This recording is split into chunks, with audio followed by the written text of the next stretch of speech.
ইসলাম ধ্বংস করতে জামায়াতই যথেষ্ট, ক্ষমতায় এলে জামায়াত তাদের আকীদা চাপিয়ে দিতে পারে, এ নিয়েও আপনারা বিভিন্ন সময় আশঙ্কা প্রকাশ করেছেন। তিন জিনিসের নাম শিবির: বেয়াদব, বেআমল এবং উচ্ছৃঙ্খল। এই তিন জিনিসের সমন্বয়ে শিবির হয়। আসলে জামায়াতে ইসলামের সাথে আপনাদের রাজনীতিটা কোন সুতায় গাঁথা হচ্ছে? জনাব মুফতি সৈয়দ ফজলুল করিম। দেখেন, জামাতও আমাদের ব্যাপারে অনেক বক্তব্য দিয়েছে। তাহলে দেওবন্দের ব্যাপারে, আহলুস সুন্নাত ওয়াল জামাতের ব্যাপারে জামাতের অনেক বক্তব্য আছে। তাসাউফের ব্যাপারে জামাতের বক্তব্য আছে। জামাত সেই বক্তব্য থেকে এক তিল পরিমাণ পিছপা হয়নি। আর আমরাও বিগত দিনে যে বক্তব্য দিয়েছি এবং আমাদের মুরব্বীরা যে বক্তব্য দিয়েছেন, তার থেকে আমরা এক চুল পরিমাণ এখন পর্যন্ত আপনার সাথে কথা বলা পর্যন্ত পিছপা হয়নি। যদি জামায়াত ক্ষমতায় যায়, প্রথম কওমি মাদ্রাসা বন্ধ করবে, এটা তাদের ফার্স্ট টার্গেট। এই জামাত যেখানে সেখানে লাগবে, যেখানে ইসলাম ধ্বংস হয়ে যাবে। আমরা যখন মতানৈক্য করি, যেমন ধরে নেন আপনার সাথে আমরা জমি নিয়ে দ্বন্দ্ব হতেই পারে, কিন্তু তখন দরকার কি দলিলের। ঠিক আপনার সাথে আমার একটা কোনো একটা মতানৈক্য হতেই পারে, ইসলাম নিয়ে আমি বলে আমি সঠিক, আপনি বলে আপনি সঠিক, এটা আমি আশ্চর্য হওয়ার কিছু নেই। কিন্তু তখন আসবে দলিলের। যার দলিল শক্তিশালী তার কথা সঠিক, আর যার দলিল দুর্বল তার কথা দুর্বল। কাজে এখন সেই বহসে আমি যাবো না। রাইট, এখন সেই বহসের জায়গা না। রাইট, আমি মূল ভিত্তি বললাম। রাইট, মূল ভিত্তি দলিল। ওকে ওকে ওকে ওকে ওকে কিন্তু আমরা একদিন আপনার কাছে আলাদা করে শুনবো, আজকে সেটার জায়গা না। মানে দলিলও যে সাবজেক্ট টু ইন্টারপ্রিটেশন, ওইটার আমরা কি করবো? ধরেন আপনার ইন্টারপ্রিটেশন আর আরেকজনের ইন্টারপ্রিটেশন একই দলিলের যে আলাদা হইতেছে, সেইটারও আমরা আসলে কি করব? কারণ হচ্ছে যে এর জন্য যে যেটা মানবে, যে যেটা মানবে, যে যেটা মানবে। ওকে, কেউ যদি এফ এ মানে আর আর এস মানে, হ্যাঁ, সিএস মানে, তখন আমরা বলবো এখন বিএস হয়েছে তুমি বিএস মানো। ওকে, ঠিক আছে। সিএসআরএস এবং বিএস দিয়ে সুন্দর উদাহরণ দিয়েছেন। আমরা একটু পরবর্তী প্রসঙ্গে আসি। এনসিপি নেতা জনাব হাসনাত আব্দুল্লাহর আহ্বানে সাড়া দিয়ে আপনারা আওয়ামী লীগ নিষিদ্ধের আমলে মানে আন্দোলনে যমুনা ও শাহবাগে গিয়েছিলেন। সেখানে হাত পাকা হাতে অনেককে আমরা দেখেছি। সরকার আওয়ামী লীগের কার্যক্রম নিষিদ্ধও করেছে, কিন্তু এরপর থেকে সোশ্যাল মিডিয়ায় অনেকে আলোচনা করছেন, আমাদের ঘোষণায় অনেকে মন্তব্য করেছেন, ইসলামী আন্দোলন বাংলাদেশ গত 15 বছরের সুবিধাভোগী, অর্থাৎ আপনারা গত 15 বছরে সুবিধা নিয়েছেন। বিএনপি জামাত বর্জন করেছে, এমন কিছু স্থানীয় নির্বাচনে আপনারা অংশ নিয়েছেন। আপনাদের অনুষ্ঠানে সাবেক তথ্যমন্ত্রী, যাকে আসলে নানা মানে পররাষ্ট্রমন্ত্রীও বটে, যাকে নানা অভিধায় অভিহিত করা হয়, সেই ডক্টর হাসান মাহমুদের মতো প্রভাবশালী বিতর্কিত আওয়ামী লীগ নেতার পুরনো ভিডিও এখনো আমরা দেখতে পাচ্ছি, যেখানে তারা আপনাদের সঙ্গে বসে আছেন। কেউ কেউ এমন মন্তব্য করছেন, যখন যারা ক্ষমতায় থাকে আপনাদের সঙ্গে, আপনারা তাদের সঙ্গে তাল মিলিয়ে চলেন। একটু আপনার মন্তব্য শুনবো। এইটা ভুল বলছেন। যখন যারা ক্ষমতায় থাকে, ইসলামী আন্দোলন তাদের সমস্ত সমস্যাগুলি, দুর্নীতিগুলি তুলে ধরে, এইটা বলতে পারেন। আচ্ছা, আপনি কি দেখেছেন সেখানে শুধু হাসান মাহমুদকে, সেখানে কি বুলু সাহেবকে দেখেন নাই? দেখছি, আমার পাশে দেখছি। তা সেটা বললেন না কেন? না, বুলু সাহেবকেও দেখছি। হাসান আমার স্বরাষ্ট্রমন্ত্রীর সাথে জি, আপনি বলেন, আপনি শেষ করেন, তারপর আমি বলবো। আমি শেষ করি। আপনার হাসান মাহমুদ সাহেবের সাথে আমার বক্তব্য এসে মানে আমাদেরকে বসতে দেখছেন, কিন্তু তারপরে আমি যখন বক্তব্য দিয়েছি, তখন এই বক্তব্য দিয়েছিলাম সেটা তো তুলে ধরলেন না। ওই একই স্টেজ আপনি দেখুন সেই বক্তব্য, যে আপনারা বিএনপি বলছেন আমরা এইটা করছি, আওয়ামী লীগ বলছেন আমরা এইটা করছি, কিন্তু কে কত দুর্নীতি করছেন সেটা তো বললেন না। ওই স্টেজে বক্তৃতা দিয়েছি, আপনি শোনেন সেই বক্তৃতা।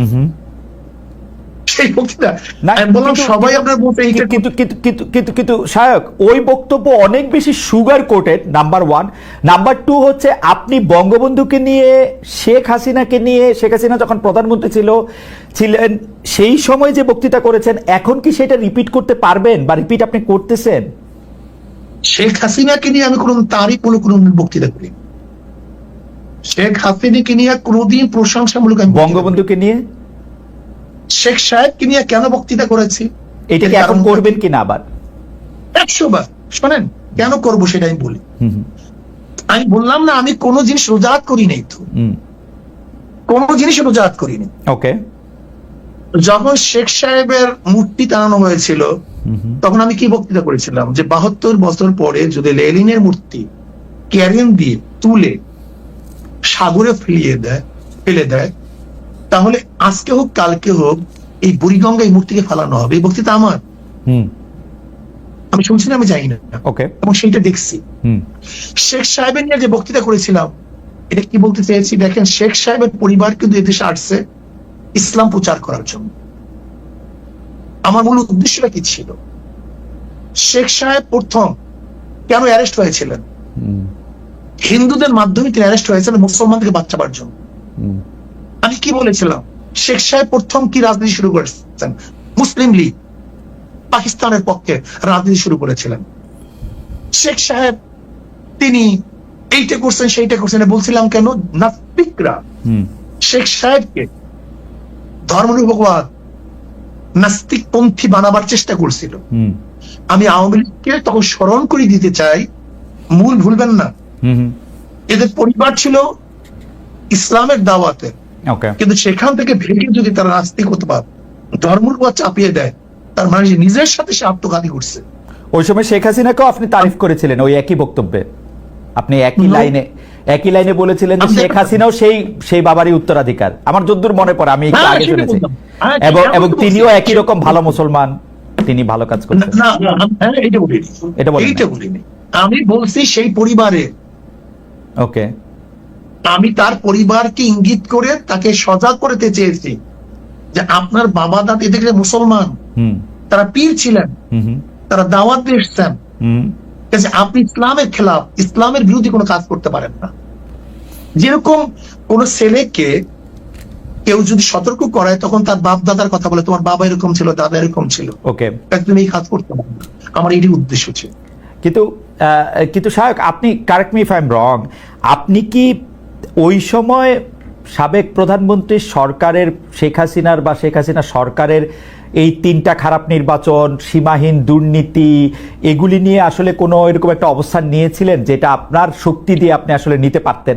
আজকে আপনারা যে অবস্থা দেখছেন, বক্তব্য নাই, এমন কোন বক্তব্য নাই যে বক্তব্যে শেখ হাসিনার এবং তার 14 গোষ্ঠী এই মন্ত্রী পরিষদের আওয়ামী লীগের দুর্নীতি তুলে ধরি নাই, এমন কোন বক্তব্য সময় ছিল। আমার একটা রিডিং হইলো আপনারা সেই সময় প্রধান শত্রু হিসাবে গণ্য করতেন হচ্ছেন জামায়াতে ইসলামীকে, তারপরে আওয়ামী লীগের মন্ত্রীদের কিছু দুর্নীতির কথা আপনি বলতেন, কিন্তু বাংলাদেশের যে মানুষের উন্নয়ন, বাংলাদেশের মানুষের সুবিধা, সেগুলির কথাও বলতেন। তার ফলে সরকার, মানে সেই সময়কার সরকার একরকম খুশিই হতো পীর সাহেব চরমনায়ের উপর বা শায়েকে চরমনায়ের উপর, যে তারা আসলে আমাদের পক্ষেই থাকছেন। মানে আমার রিডিং আর কি ওই সময়কার ব্যাপারে। না, সেই রিডিংটা কেন আপনার মধ্যে অনুভূতি কেন হয়েছিল? কারণ আপনারা জামায়াতের খুব সমালোচনা করছেন, তারপরে হচ্ছে সরকার প্রধানের সমালোচনা আপনারা সরাসরি করতেছেন না, 2-1 মন্ত্রী বা 2-1টা ঘটনার কথা বলে বলতেছেন। আমার মনে হয় আপনার কাছে এটা দৃষ্টিগোচর হয়নি। আমার মনে হয় আচ্ছা ঠিক আছে, আমি আবার চেক করবো না, কিন্তু একটা বক্তব্য, জি, আমি পল্টনে ওই স্যার আপনার সরোয়ার দিতে বলেছিলাম যে শেখ হাসিনা, আপনি শুনে সে বক্তব্য, জি, আমি শুধু একটা এরকম 50টা বক্তব্য দিতে পারবো, জি, যে শেখ হাসিনা আপনাকে ভারত বাঁচাতে পারবে না, আপনাকে বাঁচাতে পারবে না, আপনাকে পুলিশ মিলিটারি আপনাকে বাঁচাতে পারবে না, আপনাকে ভারতে অবশ্যই ভাবতে হবে। সে বক্তৃতা শুনিয়ে না, আপনি অনেক আগের বক্তৃতা। আচ্ছা ঠিক আছে, আপনি যদি বলে থাকেন সেটা আপনার, মানে শেখ হাসিনার দুর্নীতি বা শেখ হাসিনা এইরকম খারাপ 3টা নির্বাচন দিয়েছে, এটা যদি আপনি বলে থাকেন সেটা ঠিক আছে। আমার দর্শকরাও নিশ্চয়ই শুনেছেন, শুনবেন, আমিও শুনেছি সরকারের প্রতি আপনার সমালোচনা ছিল, কিন্তু সেইটা ছিল হচ্ছে 2 বা 3 নাম্বারে সরকার প্রধানের প্রতি, সরকারের প্রধানের প্রতি আপনি মাননীয় সাহেব, সরকার প্রধানের প্রতি ইউ ওয়্যার সফট, সরকার প্রধানের প্রতি। না, ভুল, এটা ভুল, এই মেসেজ আপনার কাছে সম্পূর্ণ ভুল। আচ্ছা ঠিক আছে, সম্পূর্ণ ভুল। আচ্ছা, আমি পরবর্তী প্রশ্নে আসি। সরকার প্রধানের ব্যাপারে আমি যে মন্তব্য করেছি এরকম বক্তব্য আজ পর্যন্ত কেউ দেয়নি। আচ্ছা, আমি একটু পরবর্তী প্রসঙ্গে আসি। 71 মুক্তিযুদ্ধের সময়টাও আছে কিনা সেটা সেদিন আপনি স্পষ্ট করেননি, আজকে এটা স্পষ্ট করবেন? মানে আপনি, অনেকেই প্রশ্ন করছেন যে জামায়াতের মাননীয় আমির ক্ষমা কিসের জন্য চাইলেন, মানে 47-এর পর থেকে শুরু করে আজকে পর্যন্ত, শুধু 71 না, 47-এর পর থেকে শুরু করে আজকে পর্যন্ত আমাদের দ্বারা যত মানুষ যত জায়গায় কষ্ট পেয়েছে, কেউ যদি ক্ষতিগ্রস্ত হয়ে থাকে, সেই মানুষগুলো তাদের সকলের কাছে আমি বিনা শর্তে ক্ষমা চেয়েছি। কেন ক্ষমা চেয়েছি? আমরা মানুষ, ইন্ডিভিজুয়াল মানুষ যেমন ভুল করতে পারে, মানুষের সমষ্টি একটা দলেরও বিভিন্ন ভুল সিদ্ধান্ত থাকতে পারে। কোনটা ভুল কোনটা সঠিক ইতিহাস এটা নির্ধারণ করবে। আজকে যেটাকে ভুল বলা হচ্ছে, কালকে এটাই হয়তো সবচেয়ে বড় সঠিক হিসাবে প্রমাণিত হবে। আর ইতিহাসের পালাবদলে রাজনীতিতে সবাই জিতে না, কেউ জিতে কেউ হারে। আমরা আদর্শবাদী একটা দল, আমরা বিশ্বাস করি আমরা মানুষ ভুলের ঊর্ধ্বে নই। আমাদের দ্বারা, আমাদের সহকর্মীদের দ্বারা মানুষ বিভিন্ন ক্ষেত্রে কষ্ট পেতে পারে, ক্ষতিগ্রস্ত হতে পারে। আমি সব কিছুর জন্য কোনো শর্ত আরোপ না করেই মাপ চেয়েছি। ওকে, মানে 47 এবং থেকে মাপ চাওয়ার মধ্যে কোনো পরাজয় নাই, লজ্জা অবশ্যই নাই। 47 থেকে আজ পর্যন্ত যে কোনো কিছুর জন্য মানুষ আপনাদের কাছ থেকে যদি কোনো ধরনের আঘাত পেয়ে থাকে, তার জন্য আপনি দুঃখ প্রকাশ করেছেন বা ক্ষমা চেয়েছেন। এর ভিতরে সব ঢুকে গেছে, কোনো কিছু বাদ নাই। ওকে, এভরিথিং ইনক্লুডেড। আচ্ছা, এবং এটা আনকন্ডিশনাল, মানে অ্যাপোলজি দিয়ে আনকন্ডিশনাল পার্ডন সিক করেছে। এইটা কি ডক্টর শফিকুর রহমান, আমি আসলে যেহেতু আপনার সঙ্গে আমার মানে নানা সময় কথা বলার সৌভাগ্য হয়েছে, মানে পর্দার বাইরে পর্দার ভিতরে, সেটা আমি জানি বলেই আমি আমার প্রশ্নটা করছি যে আপনি যে 71টাকে এই 47 থেকে আজ পর্যন্ত একসাথে বললেন, এর কি কোনো বিশেষ কারণ আছে নাকি? মানে না, কোনো বিশেষ কারণ নাই। আমার মানবিক মূল্যবোধের জায়গা এবং আমার দায়িত্বের জায়গা থেকে আমি বলেছি, অনুভূতির জায়গা থেকে, দায়িত্ব এবং অনুভূতির জায়গা, বিশেষ কোনো কারণ। আচ্ছা, আমি আবার 2-3 দিনের ঘটনা একটু আসি। আমরা 2টা ঘটনা আমরা দেখেছি যে আমাদের অনেককে ব্যথিত করেছে। একটা হচ্ছে লালমনিরহাটে একজন যিনি নরসুন্দর, তিনি এবং তার ছেলেকে খুব আয়োজন করে মারধর করা হচ্ছে এবং তাদেরকে টেনে নিয়ে পুলিশের কাছে নিয়ে যাওয়া হয়েছে। এবং আরেকজন যিনি 2018 সালের ডিসেম্বরের রাতের ভোট বলে খ্যাত নির্বাচনের যে প্রধান নির্বাচন কমিশনার, তাকে আসলে খুবই অপমানজনকভাবে মানে থানায় নিয়ে যাওয়া হয়েছে এবং সেটা আবার ভিডিও করা হয়েছে। মানে আমি সাধারণভাবে যেটা বুঝি, আপনি আমাকে শাস্তি দিতে পারেন, আপনি আমাকে মৃত্যু দিতে পারেন, কিন্তু মানুষ হিসাবে আরেকটা মানুষকে অসম্মান করার অধিকার যে আমাদের নাই, এইটা কি মানে মানে নাকি এইটা আমাদের আছে কারণ তারা একটা খারাপ কাজ করেছিল, এরকম কি? মানে আমি জানি না, মানে অনেকে তার আরেকজন, জি আপনি বলেন, আরেকজন খারাপ কাজ করেছেন বলে আমিও করব? এটা কোনো যুক্তি? আমি আরেকজনের খারাপে কষ্ট পেলাম, ক্ষতিগ্রস্ত হলাম, এখন আমি সেম অথবা ওয়ার্স দেন দিস আরো খারাপ কিছু করলাম তার সাথে, সেটা কি কোনো মানবিক আচরণ বলে গণ্য হবে? নিশ্চয়ই না। তবে দেখেন, আমরা এটাকে কখনো সমর্থন করি না, কিন্তু পরিবেশ, প্রেক্ষাপট, স্থান, কাল, পাত্র, মানুষ কোনো জিনিসকে যখন লাইক করে না, তখন প্রকাশ্যে হয় তার প্রতিবাদ করে, না হয় মনে মনে ঘৃণা করে, অথবা সে শক্তি থাকলে প্রতিরোধ করে। এই 3টা স্টেজ থাকে, এটা হাদিসের ভাষা অনুযায়ী। তো এই অবস্থায় আমরাও তো ভিজিবল সেরকম প্রটেস্ট অনেক ক্ষেত্রেই করতে পারি না, কিন্তু আমরা এগুলাকে মনের দিক থেকে সাপোর্ট তো করি না, আমরা বরঞ্চ মনে করি যে এগুলা আরেকটা অপরাধ। ডেফিনেটলি সিইসি যিনি ছিলেন, তিনি তো একজন মানুষ, তিনি এই রাষ্ট্রের একজন সিভিল সার্ভেন্টও ছিলেন এবং উঁচু পর্যায়ে তিনি দায়িত্ব পালন করে তিনি রিটায়ার করেছেন। তিনি নিশ্চয়ই কাজ ভালো করেন নাই, অনেকগুলা খারাপ কাজ করেছেন। সেই সময়টা জনপ্রত্যাশার এগেনস্টে গিয়ে করেছেন। সত্য তথ্যের উপর না থেকে অসত্য তথ্য তিনি তার সংস্থা থেকে বলেছেন, সেগুলো সব খারাপ। তো তার জন্য তো আদালত আছে, কিন্তু আদালতে যাবেন, আমি তাদেরকে আদালতে নিয়ে যাই, আইনের আওতায় নিয়ে যাই, কিন্তু আইন আমার হাতে আমি তুলে নেবো কেন? এটা তো কোনো অবস্থায় আমরা সমর্থন করবো না। এই জন্য আপনার স্মরণ থাকার কথা, 5 তারিখ রাত্রেই আমরা ঘোষণা করেছি যে ব্যক্তিগতভাবে আমরা কারো উপর থেকে কোনো প্রতিশোধ নেব না এবং আমরা নেইনি। আমাদের 2-1টা ব্যতিক্রম ঘটনা ঘটেছে, আমরা তাদেরকে শাস্তি দিয়েছি, আমরা ছাড় দেই নাই কাউ। আমাদের এই ঘটনাগুলো র্যান্ডম না, ব্যাপক না, 2-1টা বিচ্ছিন্ন ঘটনা, আমরা কাউকে ছাড় দেই। আমরা যেহেতু আপনার সময় কম, আমরা দ্রুত একটা বিষয় থেকে আরেকটা বিষয়ে যেতে হচ্ছে। সম্প্রতি আপনি একটি ভাষণে বলেছেন, আমি এখানে ছোট্ট একটু অ্যাড করতে চাই। জি প্লিজ। এই যে মব, যেটাকে এখন মব বলা হচ্ছে, এর চাইতে কিন্তু আরো নিকৃষ্ট মব কিন্তু গত 15.5 বছর মানুষ প্রত্যক্ষ করেছে।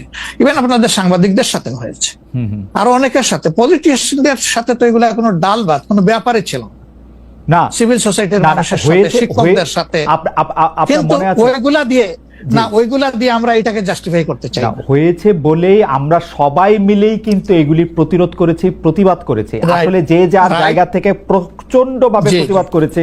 আমার মনে আছে ডয়েচে ভেলেতে থাকতে আমি একবার শেখ হাসিনার নাম করে এতবার বলতেছিলাম যে কেন তিনি এটি করবেন, কেন তার এটি সমালোচনা করা যাবে না, এবং কেন তার এটা, মানে আমার মনে আছে যে মানে হ্যাঁ। আমার সাংবাদিকতায় আমি কোনো সময় অ্যাক্টিভিজম করতে চাই না বা অ্যাক্টিভিজমের জায়গা থেকে, কিন্তু এইগুলির প্রতিবাদ আমরা সবাই মিলেই আসলে করেছিলাম, যে যার অবস্থান থেকে। রাজনীতিবিদরা তো বটেই। রাইট, এখনো আমাদেরকে করতে কিন্তু হবে। এখনো যদি আমরা সেই জায়গার মধ্যেই থাকি এবং কেউ কেউ আমরা এটা বলি যে তারা করেছে সেজন্য এটা ঠিক আছে, সেইটার ব্যাপারে আপনার কাছে একটু বিচার দিতে চাইছি। প্রশ্নই ওঠে না, এটাকে সাপোর্ট করা যাবে না। Okay. আরেকজন অন্যায় করেছে তাই আমি আরেকটা